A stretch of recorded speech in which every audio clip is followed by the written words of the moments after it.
The last thing that we haven't looked at is the up and down, and only part C in this one looks at things up and down.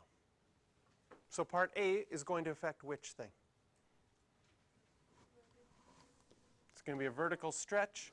So instead of going from 1 to -1, it's going to go all the way up to 3 and down to -3. Your period for the first one is still going to be 2 pi. So again, we're going to divide it into 4 equal sections.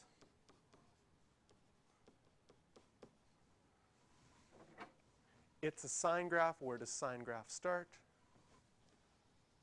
In the middle, going up to our maximum, back to the middle, down to the minimum.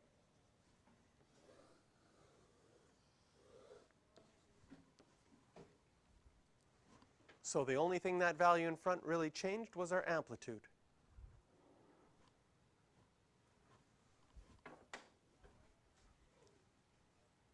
Part B, the 3 is inside.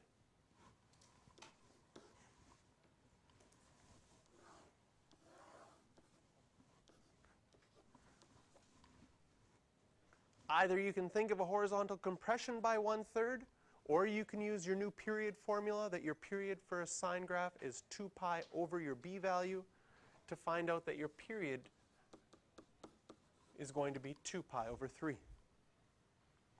It's going to go up to 1 and down to -1, and we have to split this into 4 equal sections. What's half of 2 pi over 3? Pi over 3. What's half of pi over 3? Pi over 6. And then the third one will be 1, 2, 3 pi over 6, which you could write as pi over 2, or leave it as 3 pi over 6. Again, it's a sine graph. Where does sine graph start? Center line going up, down to the minimum, back to the center line.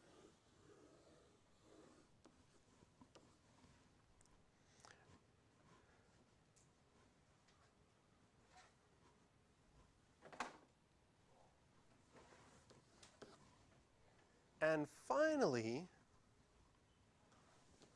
we're going to look at what happens to the graph when we have a vertical translation. It's going to move up 3, right? Whoa.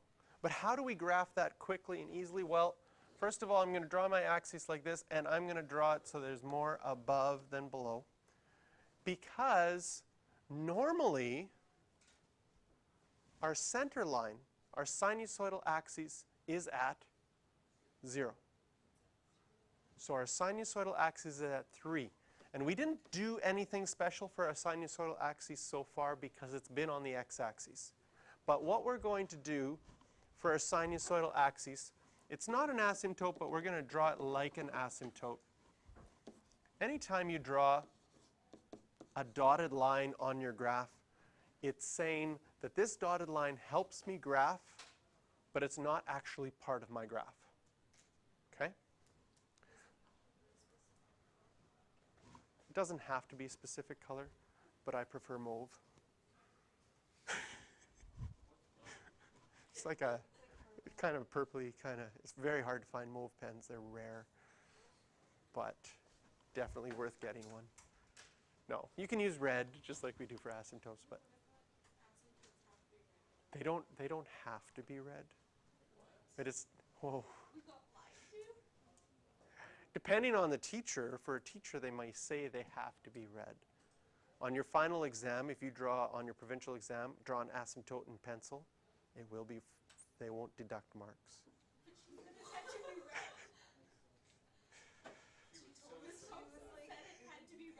For, ooh, no. Has to be dotted though. If you do squiggle, it will get deducted. But it has to be dotted. Yeah, well, it's good. I'm glad you guys are using red pen. It's prettiest with the red pen. Okay. Yeah. So if that was something that was established in your class, then you should, and you were told that, then you should have been using red. Okay.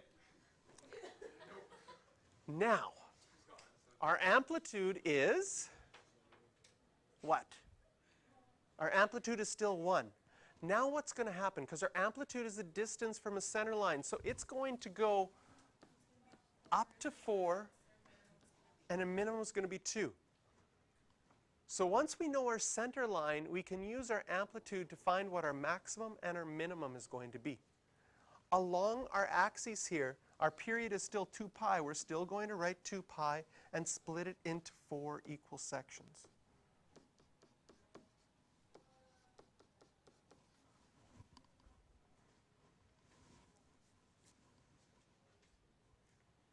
Where does sine start?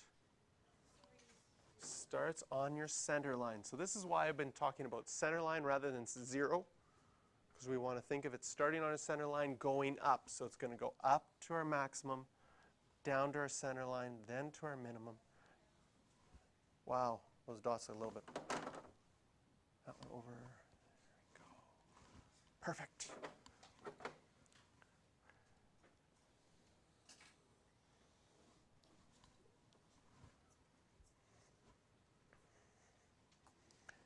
And there we have our translation up. Questions you can do for practice?